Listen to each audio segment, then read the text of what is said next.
Jeg hedder Tue, og jeg sidder i Hillerød Byråd for Fælleslisten. Det har jeg snart gjort i mange år, og jeg er klar til at tage 4 år til. En af mine mærkesager, det er miljøpolitikken. Der er rigtig mange penge at spare ved at bruge den nye teknologi til energistyring i vores bygninger, til efterisolering, til at bruge solfangere, sådan som de flotte solfangere, vi har fået lavet ude i Ullerød, og i det hele taget alle de nye muligheder, der er. Dem kæmper jeg for, at kommunen skal udnytte så godt som muligt og gå foran som et godt eksempel for borgerne. Vi skal også vedligeholde vores bygninger ordentligt. Desværre så har vi brugt 100 millioner kroner på at reparere taget på Skanseskolen, fordi det var utæt.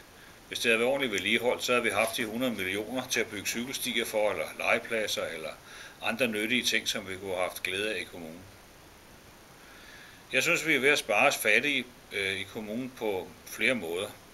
Jeg synes, det er fattigt for en kommune, at de gamle på plejehjem, at deres tid bliver gjort op i minutter og sekunder, og personalet bliver stresset, fordi de er for dårligt bemandet. Det kan vi ikke være bekendt i en kommune, der har så mange penge som Hillerød.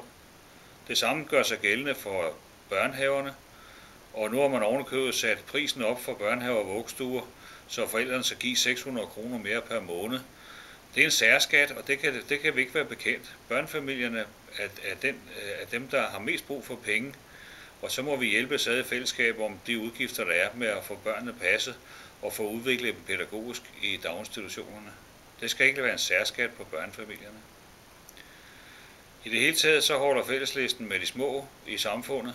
Vi ser tingene nedefra, og så er vi nemlig sikre på at få alle med. Så hvis du vil have en god kommune, hvor der er plads til os alle sammen, og der bliver taget hånd om dem, der har brug for det, så er en stemme på Fælleslisten den 17. november et skridt i den rigtige retning.